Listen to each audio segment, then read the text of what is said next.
Bonjour à tous, aujourd'hui j'avais envie de vous parler de point and shoot. On va faire un petit comparatif, on va regarder les principales caractéristiques, les prix et surtout si c'est toujours justifié. Alors oui, cette vidéo ne portera que sur les point and shoot autofocus, c'est-à-dire sans réglage manuel possible. Donc exit les Contax, les relais et le magnifique Nikon 28 Ti. Inutile de se faire trop de mal. Ce que je vous propose, c'est qu'on aille voir ce comparatif tout de suite sur mon ordinateur.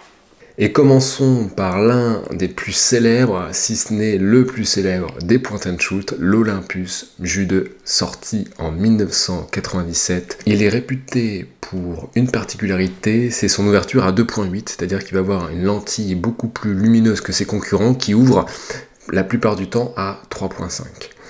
Alors le revers de la médaille pour ce petit point and shoot, c'est son prix, qui a explosé ces dernières années sur les sites de vente.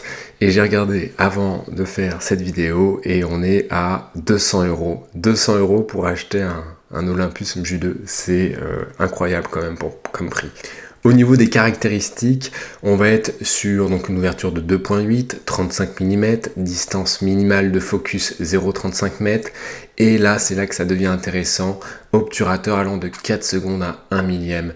C'est très très bon pour un point and shoot autofocus.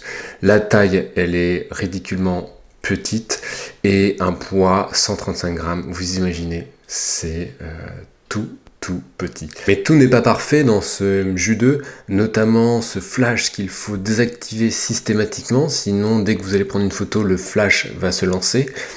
Autre point, c'est la mousse de l'appareil qui peut se dégrader, notamment la mousse autour de la fenêtre d'identification du film, cette petite fenêtre qui permet de vérifier quel film est à l'intérieur de l'appareil. Donc vérifiez bien, si vous achetez un Olympus Ju 2, que cette mousse est en bonne qualité, sinon vous allez avoir des fuites de lumière. Et pour finir, comme tout appareil électronique, vous pouvez avoir des pannes, et notamment aussi des pannes du moteur. Et une fois que vous avez ce genre de panne, c'est terminé pour votre appareil. Au suivant, et pas des moindres, j'ai nommé le Yashica T5, sorti en 1995. C'est le principal concurrent de l'Olympus Ju 2. Il va se différencier par sa lentille Carl Zeiss, très réputée. Moi j'en ai un depuis 2 ans, je vais pouvoir vous en parler plus précisément. Ce que j'adore dans cet appareil, c'est sa compacité. Si vous voyez par rapport à ma main, il fait à peine la taille de la paume de ma main. L'autofocus est très performant, j'ai quelques ratés, mais globalement c'est très bon et la qualité d'image est plutôt correcte. Les points négatifs, comme l'Olympus Ju 2, vous devez débrayer le flash. C'est-à-dire que systématiquement, dès que vous allez ouvrir, il faut appuyer sur le bouton du flash pour désactiver le flash. Ça peut être fastidieux, mais on prend rapidement l'habitude. Autre point négatif, c'est le temps de mise au point et de la prise de vue. C'est-à-dire que dès que vous allez appuyer sur le bouton, la prise de vue ne va pas être instantanée. C'est-à-dire que la lentille va sortir légèrement et va faire pendant un quart de seconde une mise au point. Donc ça, c'est à savoir, si vous faites de la street photographie, sachez que la prise de vue n'est pas instantanée. Et des fois, des photos, ça se joue à un quart de seconde. Dernier problème, comme le Ju 2, c'est son prix. Un prix dément, on pourrait presque dire, 350 € pour un T4. Le T4 n'ayant pas le viseur Super Scope, comme sur le T5. Le viseur Super Scope, ça vous permet de viser en regardant vers le bas, comme un Rolleiflex en fait. C'est très pratique pour faire de la street photographie. Pour beaucoup, c'est un gadget, mais moi je trouve ça vraiment utile. Je vais vous mettre quelques images de mon Yashica.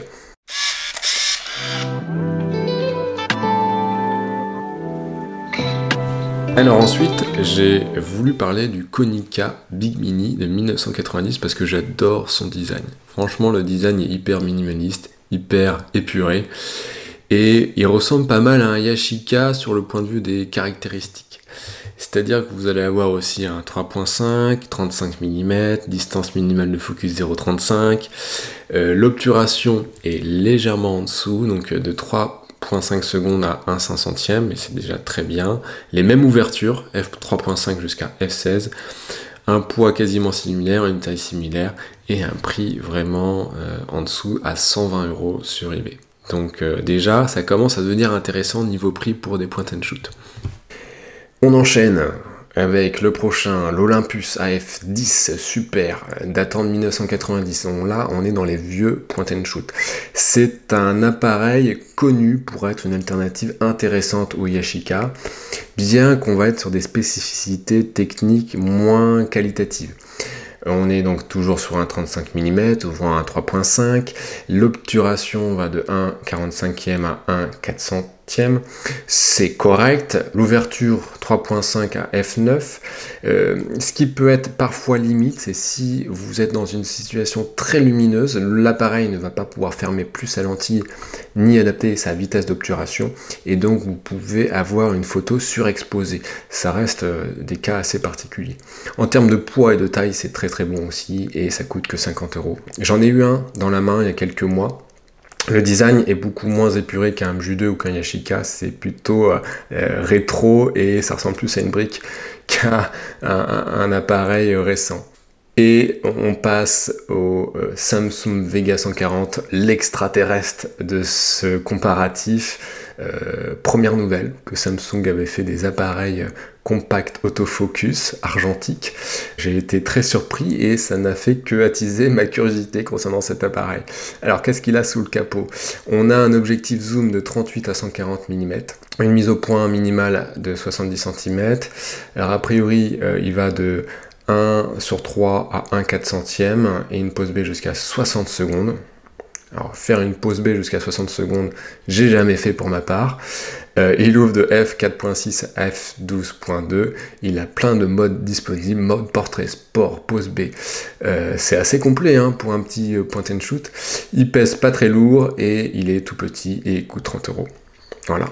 Si vous voulez un appareil qui est pas cher et qui est performant, ben achetez un Samsung Vega 140, ça permettra, s'il tombe en panne, que vous ne soyez pas dégoûté, alors que si vous aviez acheté un Yashica T5 et qui tombe en panne au bout de 6 mois, là, on pleure beaucoup. Alors ensuite, le suivant, c'est l'Olympus MJU Wide. Vous ne pouvez pas faire un comparatif des point and shoot sans parler du MJU Wide.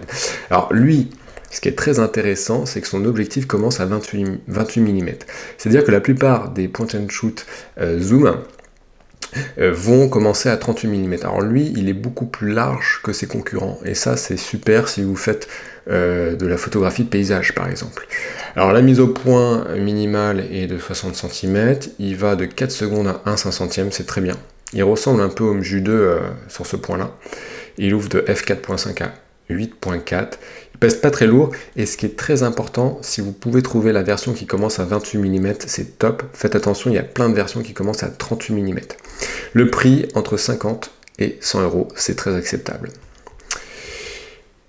On continue. L'avant-dernier, le Canon Prima Super 120. Tout aussi inconnu que le Samsung. Voyons voir ce qu'on peut dire sur lui. Il commence à 38 mm, justement, jusqu'à 120 mm. Il va de 2 secondes à 1/770e, mode macro. À essayer, j'ai jamais vu un mode macro sur un point and shoot. Il pèse pas très lourd et 70 €, donc très bonne alternative si vous voulez acheter un point and shoot. On continue sur un Canon, le Canon Prima 2 sorti en 1996. Il faisait pas mal d'autofocus, de point and shoot autofocus à cette époque-là, Canon a priori. Donc les caractéristiques, on est sur un objectif 3.5, 32 mm, ok, très classique. L'obturateur de 1,60 à 1/250e, ça peut paraître juste, mais vous avez des ouvertures très larges, ce qui va permettre de compenser ça, ce que les autres point and shoot n'avaient pas forcément. Donc il va ouvrir de f3.5 jusqu'à f22. f22, c'est quand même énorme. Il pèse 185 grammes et coûte 50 €. Pour cette vidéo, j'ai fait un test. J'ai acheté un de ces point and shoot juste pour voir si j'arrivais à en trouver un à ce prix-là, et j'ai trouvé ce Canon Prima à 46 € sur eBay. Je l'ai testé, il est en parfait état, c'est assez impressionnant, le design est très simple, et je suis allé faire quelques photos pour m'assurer que tout marchait bien. Il est fonctionnel, et restez jusqu'à la fin de la vidéo, je vais vous proposer de le gagner si ça vous intéresse. Et les autres, alors oui, il y a beaucoup beaucoup d'autres point and shoot autofocus. On pourrait en parler pendant des heures, voire des jours, mais on va citer les plus connus. Donc, nous avons le Canon AF35M2 et le Nikon L35AF qui sont très similaires, qui sont des point and shoot assez vieux, peut-être la première génération. Pour ma part, je ne me dirigerai pas sur ce genre d'appareil, sauf si vous êtes collectionneur ou si vous aimez vraiment le côté vintage du design. Et par contre, on va avoir des appareils un peu plus récents, donc l'Olympus MJU1, qui était la version précédente avant le MJU2. Alors lui, qui ne va ouvrir qu'à 3.5, contrairement au MJU2 qui ouvre à 2.8, et dont l'autofocus serait moins performant que le MJU2. Donc à noter, si vous faites de la street photo, il faut mieux partir sur un MJU2. Le Yashica T3, alors il y a beaucoup de débats sur le Yashica T3, beaucoup disent que c'est le meilleur Yashica. Pourquoi? Parce qu'il ouvre à 2.8, contrairement au T5 qui ouvre à 3.5. Sauf que il y a débat sur le fait que son autofocus serait moins performant que le T5. Bon, à voir ce que vous préférez, une ouverture plus grande et un moins bon autofocus, ou peut-être une ouverture moins performante mais un meilleur autofocus. Pour conclure et répondre définitivement à cette fameuse question, est-ce que le Yashica T5, T4 ou le MJU2 vaut son prix? La réponse est malheureusement non. Non, parce qu'à 200, voire 300, voire 400 euros, on peut acheter un kit complet avec un réflexe, voire un moyen format type Yashica. Et là, vous allez avoir un appareil beaucoup plus performant et beaucoup plus complet qu'un petit point and shoot qui est électronique et qui peut tomber en panne n'importe quand. Donc après, à vous de voir, mais pour moi, le prix d'un point and shoot ne devrait pas dépasser 100-150 euros maximum. Et si on reparlait de ce petit Canon qui a gagné? Donc j'avais dit que je ferais un concours pour les 800 abonnés, ce qui est chose faite. J'avais déjà fait un premier concours à 400 abonnés, donc là c'est le deuxième concours. Donc vous pouvez gagner ce petit appareil, il est en excellent état. Il n'y a que quelques traces d'usure dessus, franchement plutôt très bon état. Il va venir avec sa petite sacoche en cuir qui est elle aussi en bon état. Et évidemment, une petite pellicule parce qu'il faut quand même le tester tranquillement quand vous le recevrez. Pour le gagner, c'est très simple, il faut être abonné à ma chaîne YouTube et aussi à mon compte Instagram. Surtout, n'oubliez pas de mettre votre pseudo Instagram dans les commentaires de la vidéo pour que je puisse vous retrouver. Le tirage au sort est dans 2 semaines.